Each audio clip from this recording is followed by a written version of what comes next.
আপনারা যারা young athlete অথবা ইয়াং ক্রিকেটার এবং যারা ছাত্র আছেন, আপনারা আজকে আমার এই ভিডিওটি খুব গুরুত্ব সহকারে শুনবেন। যে দুটো শব্দ নিয়ে আলোচনা করব, সেই দুটো শব্দ হলো একটা বিহেভিয়ার আর একটা হচ্ছে ক্যারেক্টার। আগে বিহেভিয়ারটা আপনি বোঝার চেষ্টা করেন। বিহেভিয়ারটা হলো এই যে জিনিস যেটা আপনি অল্প সময়ের জন্য করছেন, এইটাই বিহেভিয়ার। আর ওই জিনিসটা যখন আপনি বারবার করেন, ওটা আপনার ক্যারেক্টার তৈরি হয়।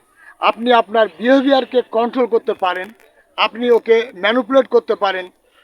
যদি একবার আপনার বিহেভিয়ার ক্যারেক্টারে চলে আসে, তখন তা চেঞ্জ করা বা ম্যানিপুলেট করা অসম্ভব হয়ে পড়ে। আর এই ক্যারেক্টার আর বিহেভিয়ার কীভাবে রিলেট করতে হয়, যখন আপনি প্র্যাকটিস করেন, যেমন নেট করেন, নেটে বোলিং করেন, ব্যাটিং করেন, সেখানে আপনি যেমন বিহেভ করবেন, ম্যাচেও বা গেমেও ঠিক ওই রকমই আপনার ক্যারেক্টার তৈরি হবে।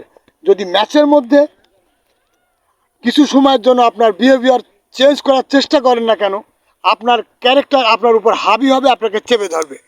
যেমন বিহেভিয়ার আপনি নেটে বা প্র্যাকটিসে করবেন, ঠিক সেমন বিহেভিয়ারই আপনার ক্যারেক্টারের ভিতরে ওটা চলে যাবে। তো আপনাকে অবশ্যই অবশ্যই বুঝতে হবে যে আপনার বিহেভিয়ার আপনাকে ঠিক করে দেবে যে আপনি কতটা সফল হবেন। আপনি যত ভালো বিহেভ করবেন, আপনার ক্যারেক্টার সেরকমভাবে তৈরি হবে।